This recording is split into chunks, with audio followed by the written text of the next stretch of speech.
Are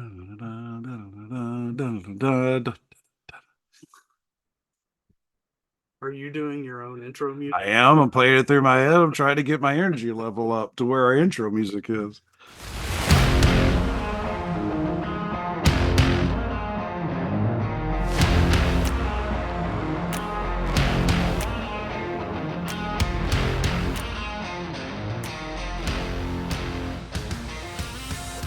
All right, welcome back with Desk Talks. I am Chase, COO here at Dynamic Educational Solutions. I have with me today, live and in person. We're actually in the same place. Rob, how you doing this I morning? am fantastic and happy to be here with you in the beautiful state of Texas. Man, I'm excited that you're here. I'm excited. I'm here too. It's good to be in the same space as you. I Amen. know it's been a while. So we are coming at you from Dallas, Texas. We're going to be doing our show today. We're going to talk about VSO verification today. But before we get into that, we kind of want to throw some current events that we thought were really important.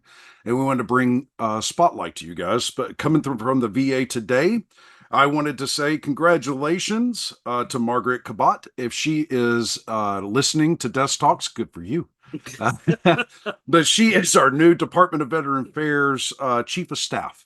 And we're very excited. We will welcome her aboard. We're very excited about what she's going to do for our veterans, for us in our space, and excited about what she has coming up. I think if she's listening to this, we have officially made it. Um, but I wouldn't be shocked if she's not. But maybe, just maybe, you never know who knows somebody. Hey, you never know. But congratulations from all of us here at DES. We are so excited that you've taken that position at the VA. Hopefully, positive change is coming down the pipe. Amen. Talking about change, Rob, I think you had another one for us. I did not so much change, but something that really piqued my interest today. This is an article published by Federal News Network. Caught my attention. Caught my attention this morning as I was kind of reading through my daily news. Secretary McDonough says that Congress needs to act by mid September to prevent a delay in benefit payments to veterans. So, naturally, as a disabled veteran myself, receiving those benefits, and so do you, Absolutely. I key in on things like that, like, oh, am I still going to get paid? But that I'm glad I clicked in the article because that was a little bit misleading, but it was still good to know. So let me give the highlights here. Yeah, let's break this down a little bit because I have some questions in there that we could probably pose to the audience and see if they can feed us back because we are obviously not the experts No, in all this stuff, but we do want to bring you the news. absolutely, and just to be clear, we're not starting a new chapter of Desk Talks. We just want to try something different today, and just kind of give everybody this is what's top of mind for us.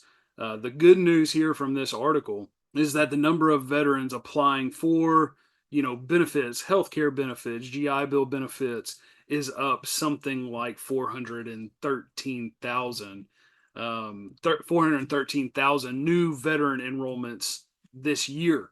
So 2024 or fiscal 24 for VA, which is a 27% increase, which is good news. That's awesome. That means people are reaching out and That's doing what right. they need to do. Um, It means that we're taking care of each other and using the services that are available and given to us by the American people. They voted on this. They put the people in office. They want us veterans to have these benefits, and it makes us here at DES so happy to hear that veterans are reaching out and grabbing their benefits. But there's some downside to that in there. there is, but whenever we think about the additional 413 individuals who have joined, you have to kind of extrapolate that a little bit. What does that mean outside of just what's the immediate impact to Chase and Rob? That means a VA gets to hire more people to come in and deal with those claims intakes or what have you. So now they're employing more people. And typically the VA employs something like the highest number of veterans for a company that's out there. That's right. And so now we're hiring more veterans to handle more veterans claims, and that's what we strive to do here at Desk. Not what the VA is doing, but they're creating a peer to peer network. Your peers serving your peers. That's right. Uh, and hopefully they can, from my personal experience, hopefully they can find some good qualified individuals who are happy with their life whenever you call in and talk with them at the VA. But they have a plan for fiscal 25 for VA, talking about the hiring those individuals. They're talking about actually reducing the total headcount by 10,000 people if they can't get a new budget approved for 2025. So it sounds like they're going to go to Congress and ask for a little bit more money again. That's great news because I feel like whenever we actually utilize those services and get out there, it actually comes back to our communities 10 times fold. Yeah. That's great news because veterans getting the assistance that they need, getting them back into the employment if that's what they're looking for, mental health services, physical health, all those are great Yeah. things that the VA provides for. Another thing is education because we are huge here at DES about education. Yep. So it's great news about the education benefits. Have we heard anything else in that article about education benefits? One thing they're talking about. Well, here, let me just read you the direct quote from McDonough. It says, "We anticipate ultimately producing somewhere north of 2.5 million claims this year. We have been planning for an aggressive growth rate of up to 2.4 million, but because we're performing and producing at such a high level, we need to raise that authorized level one more time. That would cover increased benefits paid under compensation and pension claims, as well as increased utilization of readjustment benefits, which include the GI Bill and veteran readiness and employment benefits." End quote. So there's a few things in his quote that don't sit well with me. I have never in my life heard of the GI Bill or VRE referred to as readjustment benefits. I haven't either. I I don't like that. I don't know why. Something about that word readjustment, just doesn't sit well with me. And from my personal perspective, I can't speak for anyone else but myself. But when he said we're performing and producing at such a high level, I'm very curious on what type of metrics are being used to show to back his claim of performing and producing at such a high level. What are they where are they performing at a high level, and what are they producing at a high level to make him say that? Those things don't jive with me, because whenever we think of VA, what's the first thing that comes to your mind? Long wait times. Long wait times, 90 days plus to get in to see a PMC, Right. which is getting better, It is, and I'll which give is them getting that. better, It is getting better. You're right. which we're excited about. I mean, other than specialty doctors, Yeah. that is still lagging for the VA, but we want to give them credit. They are a lot better than they were 10 years ago, or about 10 years ago, whenever we were getting out. It's much better now, Well, in my opinion. and along those lines, there's a lot of growth that's happening at VA, and it's just like anything else, any federal entity.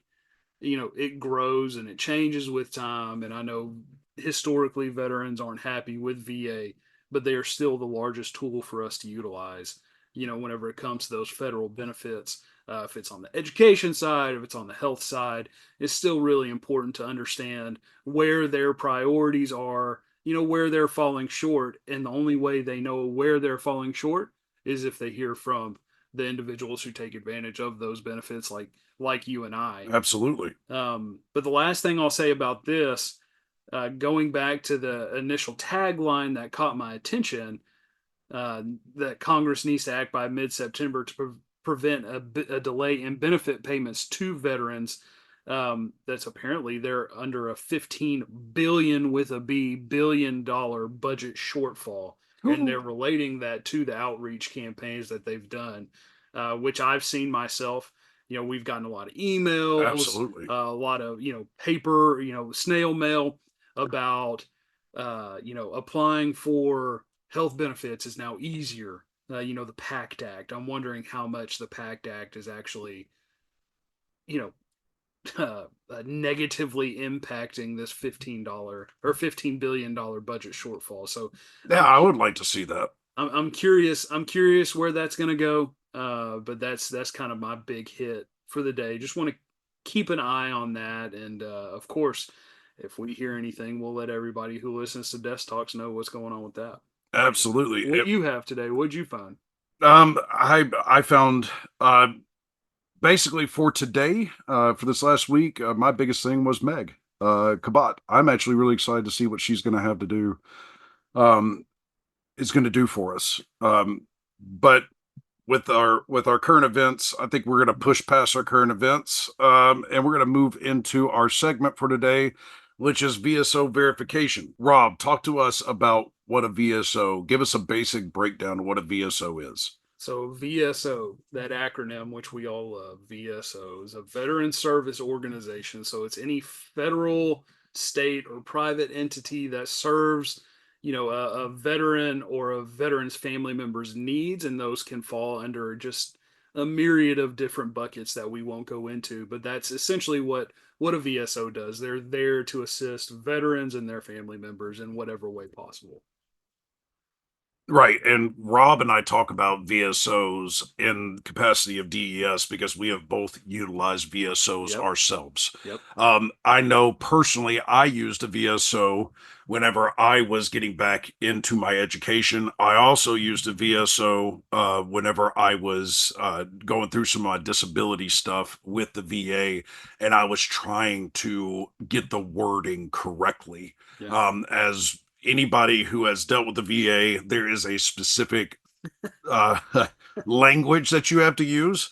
And if you do not speak VAEs, Yep. if you don't speak that legal terminology, it can be very confusing and very hard, especially as you come out of the military. I was always taught the acronym KISS, which is keep it simple. So if we are, moving past that, keep it simple, whenever you're dealing with Mhm. the VA, there's nothing simple. It needs to be drawn out and, and there's No. a different wording that you have to use, right? You're absolutely right, and I think the VAs again. You go back to trying to give credit to them. I think they've tried to make it easier from a layman's standpoint. If you've never used or gone to the VA for anything, they're trying to make it easier in the application process. From contact, what have you. But you have some VSOs out there that will advocate for you, Absolutely. right? So you have the big three. You have DAV, which is Disabled American Veterans, the American Legion, and the Veterans of Foreign Wars. I'll be honest with you. The only VSO that I have personally used is I've used DAV. I think they're fantastic. I love their mission. I've interfaced a little bit with Wounded Warrior on the professional side of the house, and they're another VSO, and they're pretty good.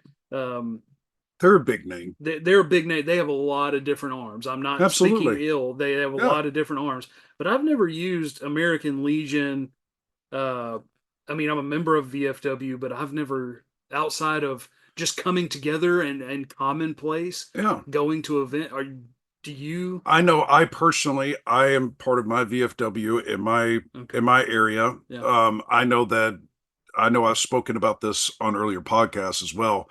I love the VFW. I don't feel like I serve it enough because our generation is not participating, which makes me Yeah. sad. Yeah. But I did use the VFW VSO whenever I was going back through and trying to maximize my benefits, and Okay. they kind of showed me.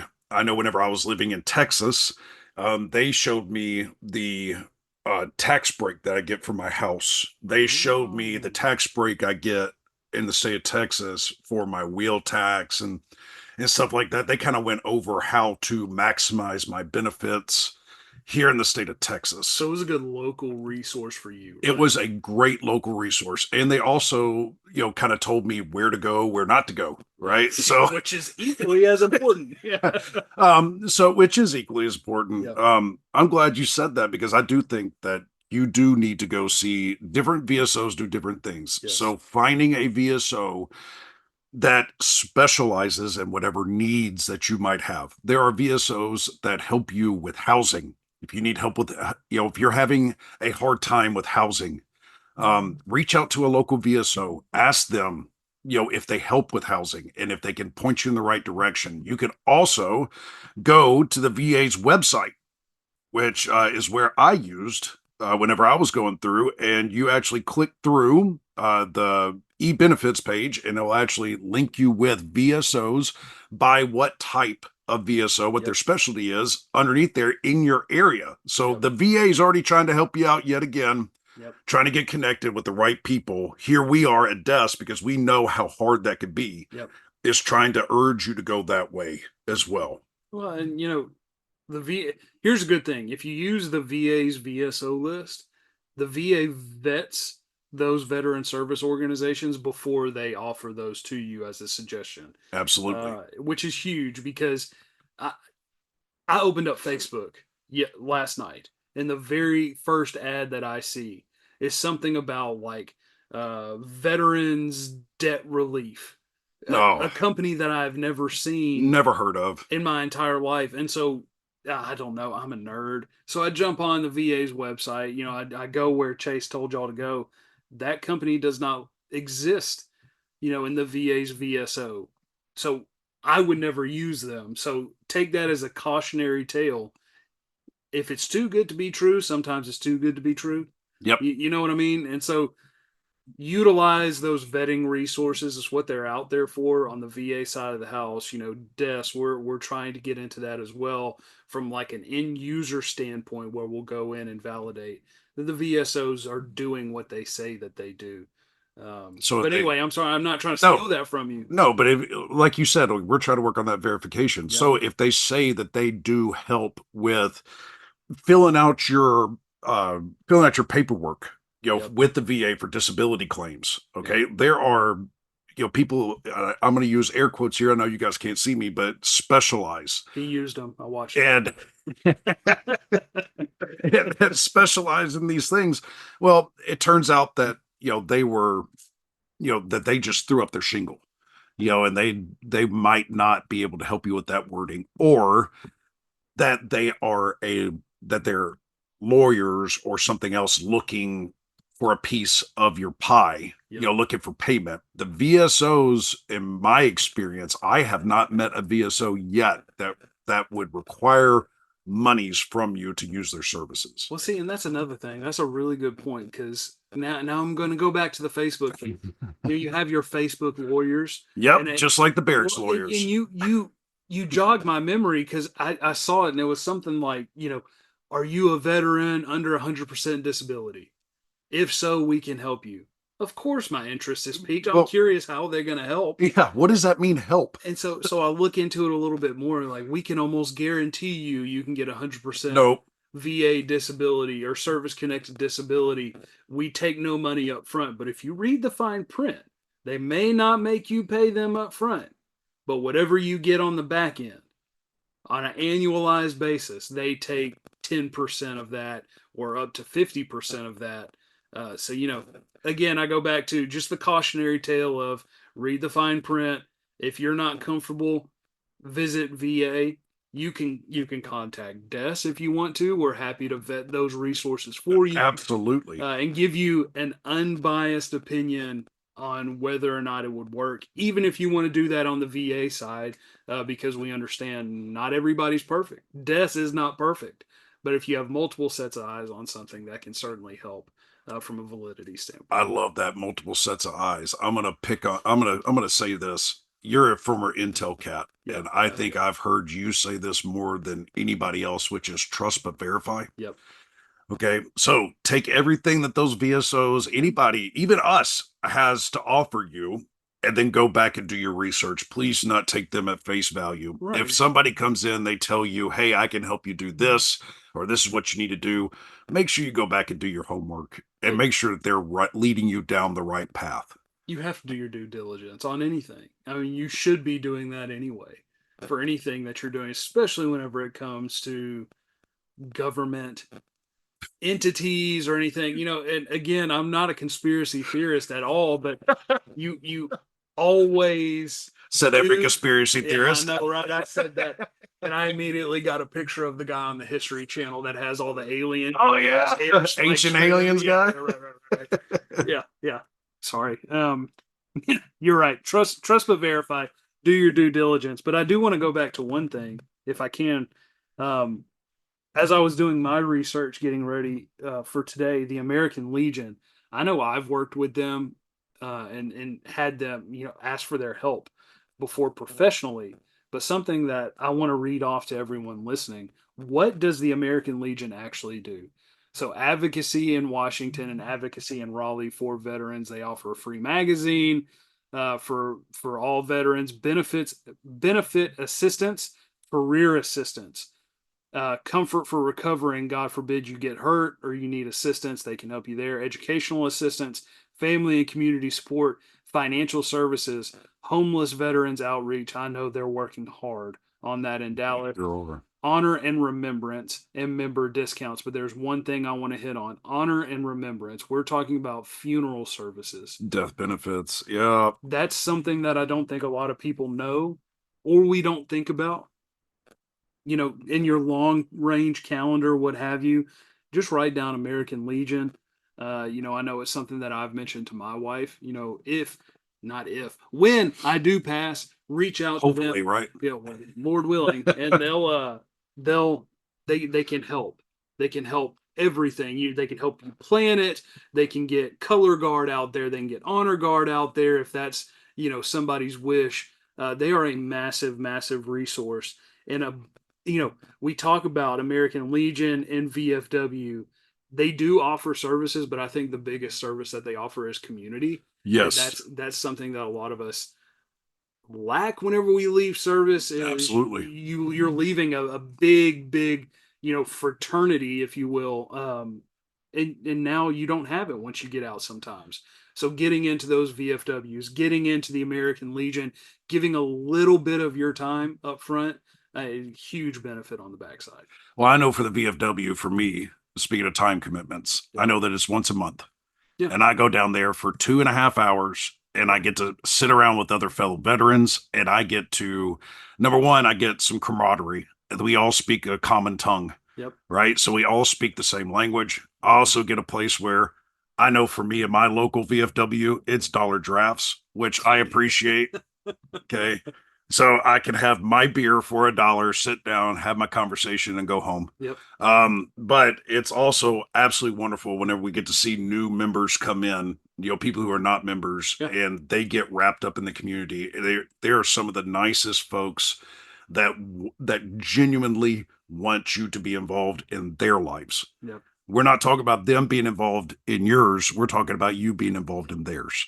That's a good way for you to give back as well, because as we get out, like Rob said, you're losing that sense of community. You're losing that sense of self. Yes. So we encourage anybody who's exiting service or has exiting service, to find one of those, either a Legion, American Legion, a VFW, something, like I don't know what to join, but whatever best fits you, right? Yeah, I mean, it's a good starting place, right? Plus, for some of you, you can knock out your community service hours. It's a good way to give back, right? It provides that a sense of purpose for, this is what I'm doing now, but also, I think we said it a couple podcasts ago, two or three. Networking is key whenever you want to get into education or you're going back, into the business world.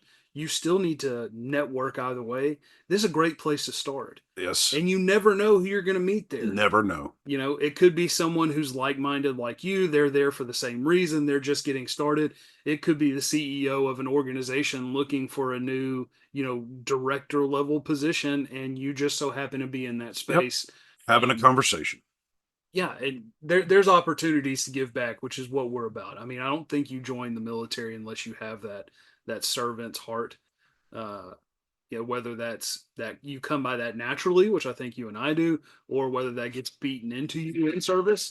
But it's a good place to start, and I love everything they're doing. I think we've talked about that enough, but I could go on about that.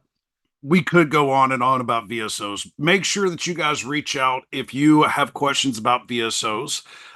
We also want to hear from you. We've heard from a lot of veterans so far. We want to keep on hearing from you. So Please. if you've reached out to us once, reach out to us again. I mean, it doesn't hurt. If you have questions, it doesn't matter how trivial you think it is. We absolutely think it's a big deal because if it's something that's impacting your life, it's impacting somebody else's. So give us a reach. Either that's on our socials, if that's an email that you can get info at dynamiceducationalsolutions.com, or if it's on one of our socials, shoot us a message. We'll get back with you. Thank you guys so much for being here with us today.